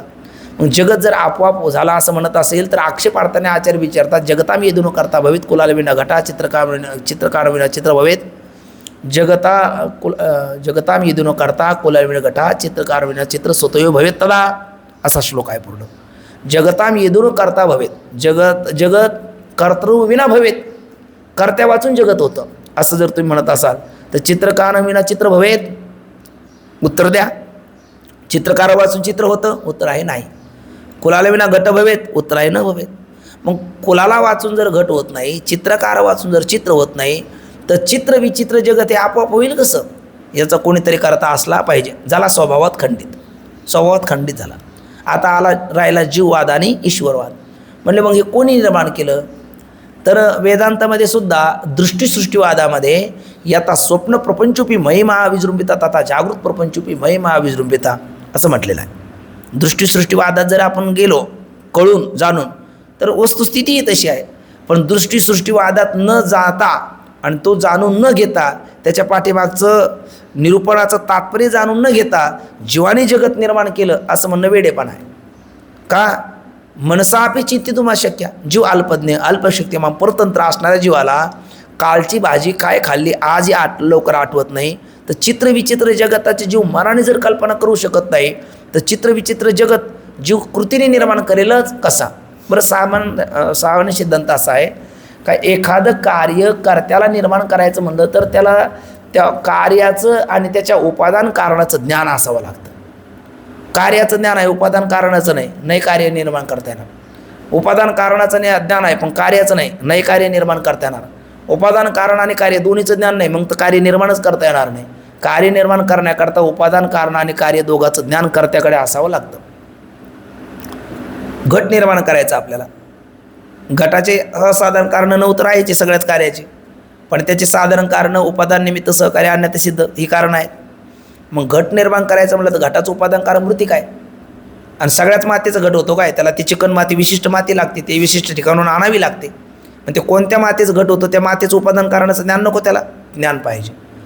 आणि पुन्हा तो घट कसा निर्माण करायचा, जसं इंजिनियरनी आपल्याला घर बांधल्याच्या नंतर दिसतं पण इंजिनियरला ते अगोदर दिसतं. तो त्याचा नकाशा काढून देतो मग त्याला ते गवंडी मिस्त्री ठेकेदार त्याला साकार आकार देतात. तसं कोलाल मतीचे घर म्हणून म्हटले की माऊली म्हणतात, कोलालाच्या मतीमध्ये तो अगोदर असतो मग तो त्याला काय करतो, साकार करतो मातीच्या द्वारा. म्हणजे त्याच्या मतीमध्ये अगोदर असलं पाहिजे. म्हणजे त्या उपादान कारणाचं जसं ज्ञान तसं कार्य निर्माण करण्यापूर्वी ते कार्याचं नाही ज्ञान असावं लागतं ना. म्हणजे कार्यासहित कारणाचं ज्ञान ज्याच्याकडे असेल तो ते कार्य निर्माण करायला समर्थ ठरेल. आता चित्रविचित्र जगत निर्माण करायचं म्हणलं तर जसं चित्रविचित्र जगत हाच कोणीतरी घट आहे, आणि त्याचं कारण उपादान कारण माती, ते एक ढालगज निर्माण झाली तिने एवढी ख्याती केली म्हणतो ना. मग मायारूपी मृत्तिका आहे आणि त्याच्याद्वारा नामरूपात्मक दिसणारं जगतरूपी घट आहे. पण मायारूपी मातीद्वारा जगतरूपी घट निर्माण करायचा म्हणला तर त्या कारणाचं मायेचं ज्ञान असलं पाहिजे. याचं मायेची कल्पनाच याला करवता येत नाही. याला मायाच गरगर फिरवते. तुका म्हणे लासीन माया नाचवी ते कैसी. माया जीवाला नाचवणार आहे, मायाचा मेळ जीवाला लागला काय. अरे आज काय 9 भी मर गए 10 भी मर गए सहस्र 88 33 कोटी देवता मर गए पडे काल की फासी जमका तिथे कंसात माये का असं दिलेलं आहे जमका अजब तडा खाबे तू क्या जाने लडकाबे. आपल्याला परमात्मा सांगतात दैवी येश गुणमय मम माया दुरत्या मामय प्रपद्यंते माया मे तंत्रन तिथे. आणि वेदांतातलं प्रसिद्ध वाक्य काय ऐकतो आपण अघटित घटना पटी ऐशी माया. मग अशी असणारी या मायाचा मेळ जीवाला काय लागतो. माया जीवाला काय सुधरू देते का नाचवते त्याला कायम नाचवते माया त्याला काही कळू देत नाही. मग मायारूपी उपादान कारणाचंच याला पूर्ण ज्ञान नाही. मुळात माया म्हणायचं कशाला माया मासा माया मायाचं स्वरूप नेमकं काय. माया अनादी शांत सत्सद विलक्षण अनिर्वचनीय असत असत होय विचाराचे नाम किरणस आहे आयुष्याची परे आहे अनादी जे असं म्हणताना काय जीवाला कळतं याच्याबद्दल. मग मायारूपी उपादान कारणाचं या जीवरूपी कर्त्याला ज्ञान पूर्णता नाही. बरं त्या मातीरूपी घट कसा निर्माण करायचा त्याचंही ट्रेनिंग जरी कुमाराचा मुलगा असला म्हणजे तो जन्माला आला लगेच घट केला असं होत नाही ना. त्याला त्याचं ज्ञान असावं लागतं त्याचं ते बापाकडून त्याला ट्रेनिंग घ्यावं लागतं शिकावं लागतं मग तो घट निर्माण करू शकतो. मग मायारूपी मातीद्वारा जगतरूपी नामरूपात्मक घट निर्माण करायचा म्हणला तर त्याचं सहकारी कारण कोण आहे. दंडचक्रादी ते कारणं कोणती आहेत त्याचं पुन्हा कोणाचं कर्म काय आहे कसा तो घट निर्माण करायचा. कारण जगी जीवनाचे सार घ्यावे जाणून सत्वर जैसे ज्याचे कर्म तैसे फल देतो ईश्वर. जीवाला स्वतःचं कर्म काय हे कळत नाही मागचं कोणत्या कर्माचं फल आपल्याला भोगावं लागलं तर इतर सगळं जगत निर्माण करण्याकरता कोणाचं कर्म काय त्याला कसा जन्माला घालायचं कोणता घट कसा निर्माण करायचा काय जीवाला कळतं. म्हणून जीववादसुद्धा काय खंडित आहे. कारण जीव हा अल्पज्ञ आहे अल्पशक्तिमान परतंत्र आहे. मग आता स्वभावता जगत होत नाही. जीवाला मनाने चिंतन करणं अशक्य आहे तर कृतीने तो करू शकत नाही. कारण कृतीने जगत निर्माण करण्याकरता कार्य आणि कारणाचं ज्ञान असावं लागतं ते तर जीवाकडे नाही. मग राहता राहायला जीव करत नाही स्वभाव तर होत नाही. मग राहता 3 कारणच विचार करायचा ते बाकी ती काळवाद प्रकृतीवाद जीववाद स्वभाववाद हे यदृच्छवाद नियतिवाद याचा तो विचार आपल्याला करायचा नाही असं आपण ठरवलं. आपल्याला हे 3च मुद्दे पाहिजे. स्वभाव होता जगत होतं का उत्तर आहे नाही. जीव निर्माण करतो म्हणावता अल्पज्ञ जीवाकडून हे जगत मनाने सुद्धा कल्पना करवत नाही तर कृती करणं ते शक्य नाही. मग राहता राहायला कोण आता ईश्वर. बरं प्रकृतीवाद घ्या. प्रकृतीवाद म्हटलं तर तोही खंडितच आहे. प्रकृती जड आहे जड प्रकृती आहे. जड त्यालाच म्हणतो आपण ज्याला स्वतःचं ज्ञान नसतं आणण्याचं ज्ञान नसतं. मग प्रकृती स्वतःला जाणायला जर असमर्थ आहे तर जगत काय निर्माण करेल ती. म्हणजे जड प्रकृतीत जड माती उठली तिचे माऊलीन म्हटलं जडवाद तिथेच खंडित केला. भूमी आतने स्वयंभू काय घड्या गार्गाची निघती कोंब परी ते कोलाला मतीचे गर्भ म्हटले की म्हणजे तिथेच प्रकृतीवाद काय केला माऊलीने खंडित केला. भूमीतून काय असे घट मठ रांजण हे काही जन्माला येत नाही. कुंभार त्याला लागतो त्याच्याद्वारा निर्माण करणारा म्हणजे चेतन कारणवाद जड कारणवाद खंडित केला. म्हणजे स्वभाव कारणवाद खंडित आहे. चेतन कारणवादमध्ये जीव आणि ईश्वर दोन्ही चेतन आहे. पण जीव अल्पज्ञ अल्पशक्ती परतंत्र असल्यामुळे आणि त्याला उपादान कारण आणि कार्याचं ज्ञान असं ज्ञान लागवतं त्यामुळे जीववाद इथं काय झाला खंडित झाला. स्वभाववाद खंडितच आहे. जडवाद खंडित आहे. राहिला आता ईश्वरवाद जेने विश्व निर्मिले. ईश्वर म्हणजे काय म्हणले पती जन्माला माझे उदरी मी झाले तयाची नवरी. ईश्वर तर बाळ आहे लेकरू आहे कोणाचं प्रकृतीचं मायेचं आहे ना. कारण व्यापक असणारं ब्रह्मचैतन्य मायाबिंब वशुकृत्य तामशात सर्वज्ञेश्वरा व्यापक ब्रह्मचैतन्य ब्रह्मचैतन्याच्या आश्रयात असणारी शुद्ध सत्व होती माया आणि त्या मायेमध्ये पडलेलं ब्रह्मचैतन्याचं प्रतिबिंब त्याला आपण ईश्वर म्हणतो. आणि त्या ईश्वराने हे जगत निर्माण केलं असं मानावं लागतं. नव्हे असंच आहे असं म्हणजे तेही मानावं लागतं असं काय म्हणतं. आद्य रूपातली सगळी संगती आहे. तत्वाता जगत झालीच नाही आगाची झालीच नाही त्याची वार्ता पुसायची काय पण दिसतं म्हणून त्याची संगती लावायची म्हणलं तर आद्य रूपामध्ये जड प्रकृती याचं कारण म्हणता येत नाही. स्वभाव तर जगत झालं म्हणता येत नाही. चेतनवाद असला तरी त्या जीववाद स्वीकारता येत नाही. मग ईश्वरवाद आपल्याला स्वीकारावा लागतो आणि त्याला प्रमाण आहे आपल्याकडे. जयापासून सकळ मही मंडळी झाले तो एक पंढरीचा राणा नाही अनुमाना श्रुतीशी. निळोबराय म्हणतात जेने विश्व निर्मिले महर्षी देवा ते संस्थापिले 21 स्वर्गाती धरली सत्ता मात्रे आपुल्या. बरं असं तरी का मानावं लागतं. कारण आत्ताच म्हटलं आपण कर्त्याला कार्य निर्माण करायचं म्हटलं तर त्याला 2 गोष्टीचं ज्ञान असावं लागतो त्याचं उपादान कारणाचं आणि कार्याचं. मग कार्यरूप जगताचं ईश्वराला ज्ञान आहे. ईश्वर सर्वज्ञ आहे ना. मुंगी का पाहू मी घुगरू बजी सोबी अल्ला सुनताय असं सर्वज्ञ आहे. पुन्हा बरोबर सर्वज्ञ असून चालत नाही सर्व शक्तिमान असला पाहिजे. त्याच्याकडे कर्तुम अकर्तुम अन्यात कर्तुम असं त्रिविध सामर्थ्य आहे. कर्तुम सामर्थ्य त्याला म्हणतो आपण उत्पत्ती विनाशाचं सामर्थ्य ते त्याच्याकडे आहे. अकर्तुम सामर्थ्य आपण त्याला म्हणतो काय सामान्य कार्य करून घेण्याचं. ज्ञानेश्वरीतल्या 11व्या अध्यायातली एकच ओवी वनाचे पाले खायऱ्या नेवाने केले लंकेश्वरा एकला अर्जुनपरी अक्षुणी 11 न जिनेची काही. म्हणजे सामान्यकडनं असामान्य, वानर सामान्य आहे हो. आणि त्रैलोक्य विजेता दुर्दांत असून रावणावर विजय मिळवला ना त्यांच्याद्वारा. अस्वल आहे ना, वनातली पाला खाणारे माकडं. पण दुर्दांत असणाऱ्या रावणाला त्यांनी पराजित करावं. ते त्यांचं सामर्थ्य का परमात्म्याचं आहे? परमात्म्याचं हे अकर्तुम सामर्थ्य. आणि अर्जुनाचं खरंच सामर्थ्यशाली जर अर्जुन होता तर मग भिल्लाने त्याला का लुटला? भिल्लाच्या स्त्रियांनी त्याला लुटला, भिल्लाने त्याला लुटला. आणि त्यावेळेला तोच गांडू धनुष्य, तोच टणात्कार. पण काय प्रकार? मग त्याला कळालं हे सामर्थ्य माझं नव्हतं, त्याचं होतं. म्हणजे तो अकर्तुम सामर्थ्य. सामान्य अर्जुन, सामान्य वानर यांच्याकडं असामान्य कार्य. 18 अक्षुणी. तिकडे इच्छा मृत्यूचं वरदानधारी पितामह भीष्म आहेत. आणि 3 चिरंजीव आहेत, अश्वत्थामा, कृतवर्मा, कृपाचार्य, आचार्य द्रोणाचार्य. पण या सगळ्यांना पराजित करून धर्माची स्थापना अर्जुना करवली का अर्जुनाने केली? करवली. म्हणजे अकर्तुम सामर्थ्य आहे. आणि अन्यथा कर्तुम म्हणाल तर जे निंदनीय आहे त्यांनाही वंदने करणार. आणि कागाचे विष्टी जन्म पिंपळासी, पांडव कुळासी पाहता दोष. काय त्या पांडवाचं कुळ, त्यांचं उत्पत्ती स्थान जर आपण पाहिलं तर सगळंच ते विचित्रच आहे. पण जगात ते वंदनीय ठरले. शबरी भिल्ल यातीत आली, जगात वंदनीय ठरली. ते केवट, गुहक, निषादराज हे सामान्य. बरं ते माकडं काय, मर्कट वंशामध्ये काय ते पूजनीय असावं का? पण परमात्म्याच्या सहवासात आले ना, त्या निंदनीयाला सुद्धा परमात्म्याने पूज्य केला. असं तो म्हणजे तो एक तर सर्वज्ञ असला पाहिजे. आणि त्याच्या सर्वज्ञतेवर आक्षेप माता लक्ष्मीने घेतला पण त्या मुंगीच्या प्रसंगात. पण तिथे त्यांना सर्वज्ञत्व लक्षात आलं. त्याच्या सर्वज्ञतेवर आक्षेप पितामह भीष्मासारख्याने घेतला.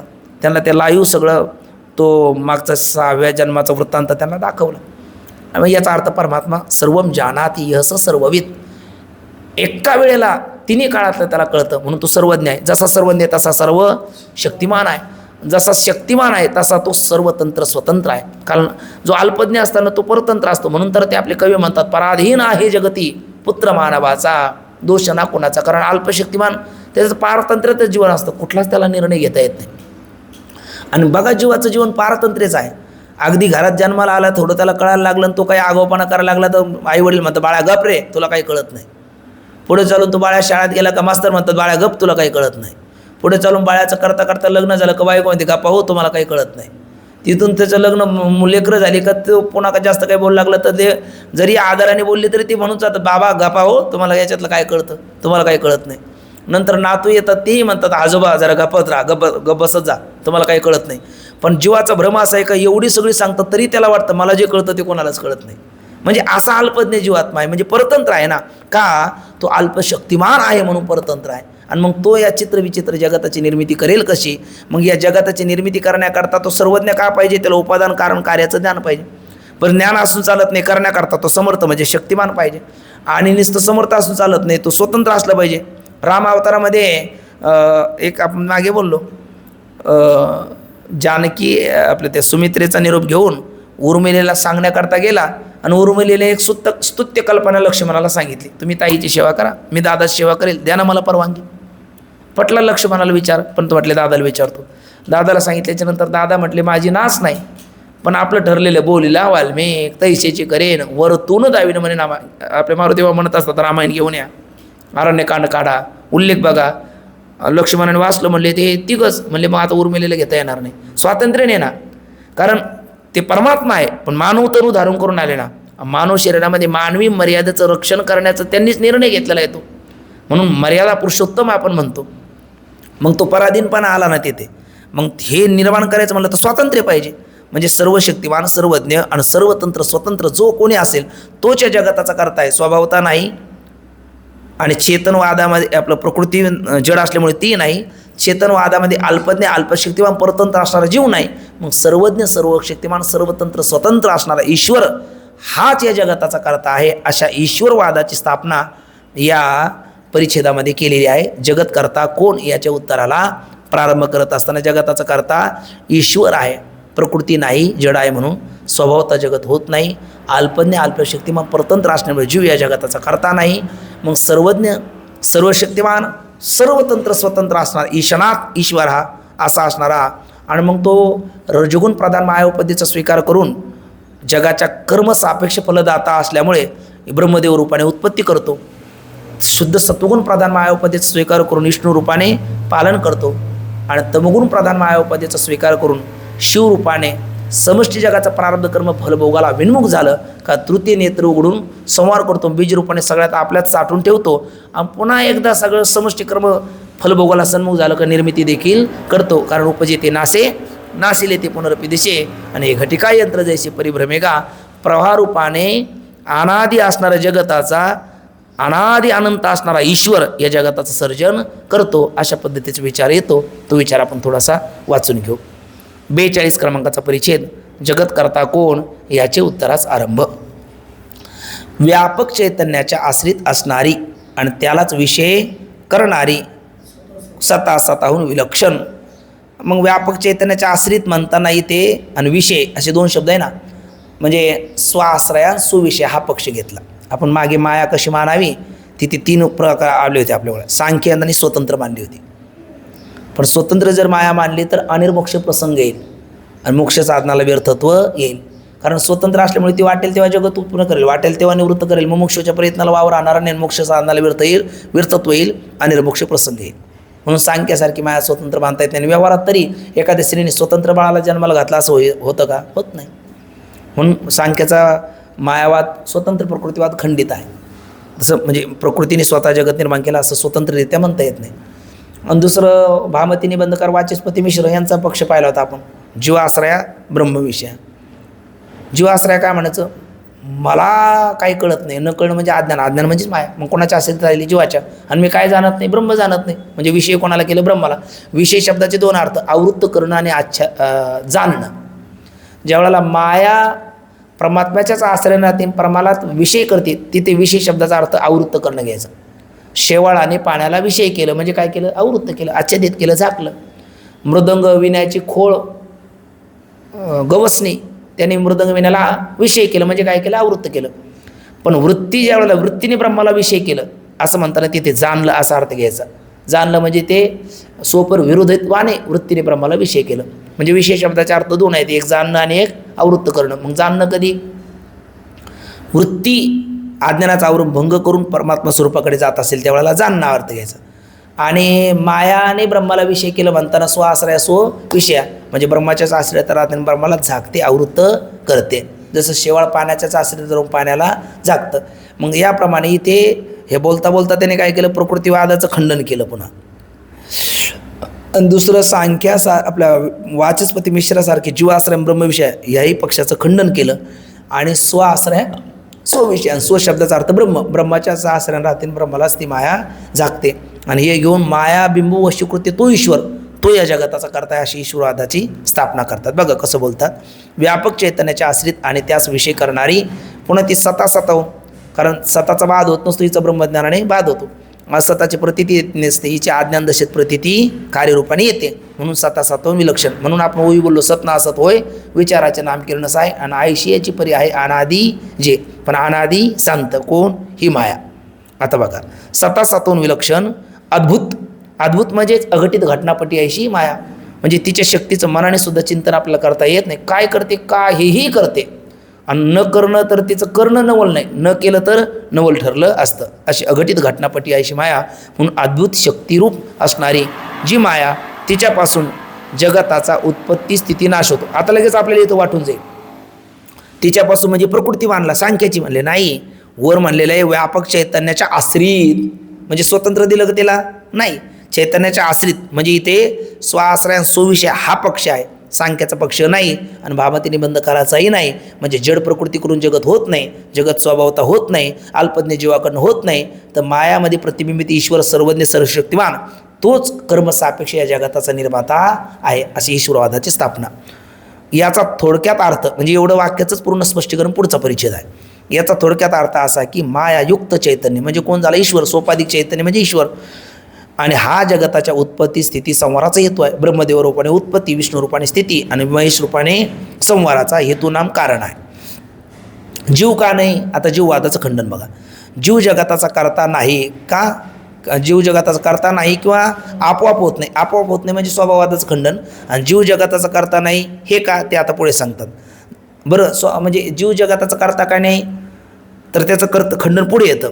आणि जगत आपोआप होतं असं म्हणता येत नाही. या स्वभाववादाचं खंडन अगोदर करतात. बघा, जर कर्त्या वाचून म्हणजे स्वभावता कर्त्या वाचून जगत होईल तर कोलाला वाचून घट झाला पाहिजे. म्हणून आपण सुरुवात केली, कोलाला जगता मेदून करता कोलाला विना घटा, चित्रकार विना चित्र स्वतःही भवित तथा. कुंभारा वाचून घट नाही, चित्रकार वाचून चित्र नाही, तर चित्रविचित्र जगताचा कोणीतरी करता असल्याशिवाय जगत होणार नाही, म्हणजे स्वभाववादाचं खंडन. म्हणून जगताचा कोणीतरी करता मानून शिवाय तो सर्वज्ञच मानला पाहिजे. तो करतासुद्धा अल्पज्ञ मानून चालत नाही. तो कसा मानला पाहिजे? सर्वज्ञ. सर्वज्ञ का मानला पाहिजे? कारण अल्पज्ञ, कारण कार्य करायचं म्हणलं तर दोघांचं ज्ञान लागतं ना, उपादान कारण आणि कार्याचं. मग तसं हे सर्व जगत निर्माण करायचं म्हणलं तर सर्व जगताचं कारणाचंही ज्ञान पाहिजे, म्हणजे मायेचं. आणि ते कार्य निर्माण करायचं कसं, म्हणजे कोणाचं कर्म काय आहे ते कसं त्याला आकार द्यायचा, कोणत्या योनीत, कोणत्या काय 4 योनीत 84 लक्ष खाणे, कोणत्या खाणीत, कोणत्या योनीत, कुठं कसं, कोणत्या देशात कालात त्याला जन्माला घालायचं, ह्याचंही ज्ञान लागेल ना. आणि ते ज्ञान जीवाकडे आहे का? नाही. म्हणून जीव जगाचा करता होऊ शकत नाही. हे जीववादाचं खंडन चाललं.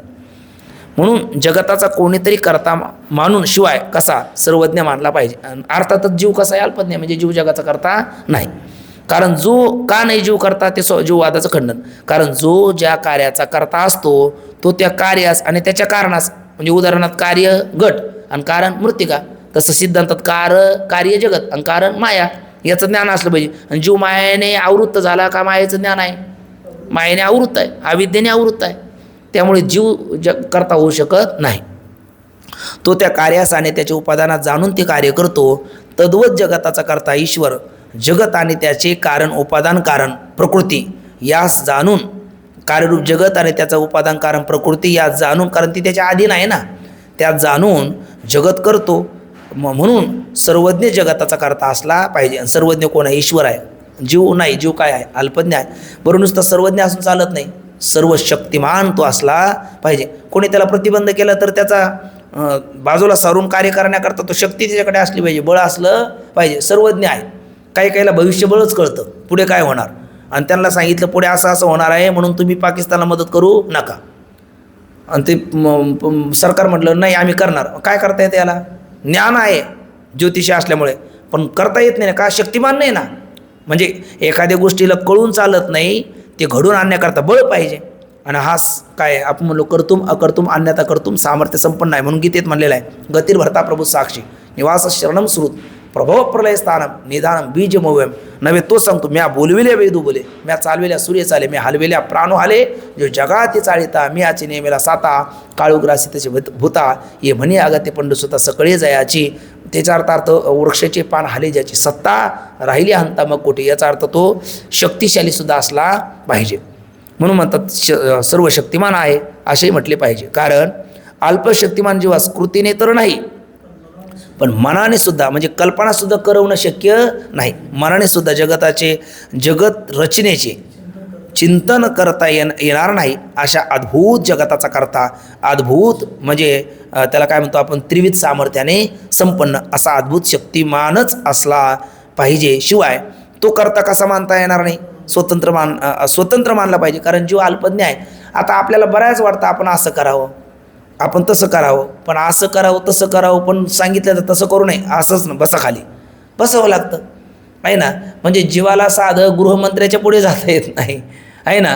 तर हे जगत रचना जीव काय करणार? कारण जीव हा कसा आहे? परतंत्र आहे, सगळ्यांच्या अधीन आहे. त्याला प्रत्येकाच्या अधीन राहावं लागतं. पंचमहाभूताच्या अधीन त्याचं शरीर आहे, मनसुद्धा त्याचं अधीन आहे, शरीर त्याचं अधीन आहे, सगळ्या गोष्टी जीवाच्या अधीन आहे. आणि परमात्मा त्याच्या सर्व स्वाधीन आहे. आणि म्हणून तो स्वतंत्र आहे आणि जीव हा परतंत्र आहे. म्हणून म्हणतात शिवाय तो स्वतंत्र मानला पाहिजे. तो म्हणजे कोण? ईश्वर. कारण न्यून शक्तिमान हा पराधीन असतो आणि तो सर्व शक्तिमान असल्यामुळे स्वतंत्र आहे. शक्तिमान पराधीन नसतो, उलट आपल्या शक्तीने वाटेल तेव्हा वाटेल तेन वाटेल तसं तो घडवतो. घडीमोडी हेळा मात्रे पाप पुण्य संचिता असं संत वाङ्मयात म्हणतात. म्हणून स्वतंत्र आहे. या रीतीने जो सर्वज्ञ सर्व शक्तिमान स्वतंत्र जगत करता आहे त्यासच काय म्हणतात? त्यास ईश्वर म्हणतात. आणि अल्पज्ञ अल्पशक्तिमान पराधीन त्यास जीव म्हणतात. आता पारमार्थिक दृष्टीने आता अहो म्हणले तुम्ही तर कायम सांगत आले काय तुका म्हणे कैची घेऊ कोठे जीव निराळा अमर हा अमर पहा. अरे पण हे पारमार्थिक दृष्टीने नाही ना. पारमार्थिक दृष्टीने खरा तोही तद्रूपच आहे. त्याच्याही ठिकाणी अल्पज्ञाता ते धर्म नाही, पण त्या अविद्येशी त्याने तादात्म्य केलं ना, मग त्या काळात हे ते तादात्म्य भ्रांती हेच त्याची जीवदशा आहे. स्वतंत्र रीतीने पाहिलं तर तो परमात्मा स्वरूपच आहे. तुका म्हणे कैची किंवा कोठे जीव निराळा. तो आशय सांगताना म्हणतात पारमार्थिक दृष्टीने अल्पज्ञातादी जीवाची ठिकाणी नाहीत, म्हणजे त्याच्या कुटस्थ चैतन्य लक्षार्थाने जर पाहिलं तर. परंतु काय, अविद्येने जीवाच्या ठिकाणी त्या प्रतीत होतात, आणि म्हणून जीवाच्या ठिकाणी म्हणतात अविद्याकृत अल्पज्ञता आदी, म्हणजे अल्पज्ञ अल्पशक्तिमान परतंत्राधिकांची जी आत्म्याच्या कंसात जीवात्म्याच्या ठिकाणी भ्रांती तेच जीवाचे जीवत्व. आणि ती भ्रांती कोणाला नाही, ईश्वराला नाही. म्हणून आपण जीवाला बद्धमुक्त म्हणतो आणि ईश्वराला नित्यमुक्त म्हणतो. कारण जीवाची उपाधी अविद्या आहे, त्याला पारतंत्र्यात टाकते, तिचा स्वभाव आहे. आणि अविद्या आणि परमात्म्याची उपाधी माया आहे, ती शुद्ध सत्वती असल्यामुळे ते त्याला पारतंत्र्यात टाकत नाही, उलट सर्वज्ञता ते त्याला बहाल करते, देते. म्हणून ईश्वर नित्यमुक्त, जीव हा बद्धमुक्त आहे. तशी भ्रांती ईश्वराच्या ठिकाणी नाही, उलट मायाकृत सर्वज्ञता आदी ईश्वराच्या ठिकाणी आहेत.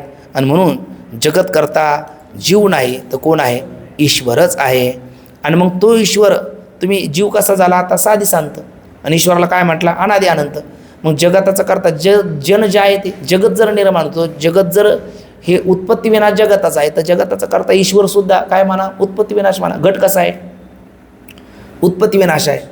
मग घटाचा करता कुंभार, त्याचाही उत्पत्ती विनाश आहे. तसं जगतरूपी घट हे जर जगतरूपी घट हे जर जाणारं येणार असेल, तर त्याचा करता ईश्वर सुद्धा अनादी अनंत म्हणण्यापेक्षा त्यालाही साधी शांत म्हणायला काय हरकत आहे, अशी जर शंका घ्याल तर ईश्वर साधी शांत नसून अनादी अनंतच कसा. आणि जर तुम्ही त्याला साधी शांत मानला तर आत्माश्रयादी 6 दोष येतात, आणि ते 6 दोष येऊ नये, निर्दोष विधान व्हावं, तर ईश्वराला अनादी अनंतच मानावं लागतं. कसं, तो विचार येतो, तो विचार आपण उद्याच्याला करूया. पुंडलिक वरदारी विठ्ठल, श्री ज्ञानदेव तुकाराम, पंढरीनाथ भगवान की जय, माऊली ज्ञानेश्वर महाराज की जय, जगद्गुरु तुकाराम महाराज की जय, सद्गुरु जोग महाराज की जय. हरी ज्ञानदेव तुकाराम, ज्ञानदेव तुकाराम, ज्ञानदेव तुकाराम, ज्ञानदेव तुकाराम, ज्ञानदेव तुकाराम, ज्ञानदेव तुकाराम. तुकाराम तुकाराम तुकाराम तुकाराम. पुंडलिक वरदारी विठ्ठल, श्री ज्ञानदेव तुकाराम, पंढरीनाथ भगवान की जय, माऊली ज्ञानेश्वर महाराज की जय, जगद्गुरु तुकाराम महाराज की जय, सद्गुरु जोग महाराज की जय. हा बाबा याला घ्या.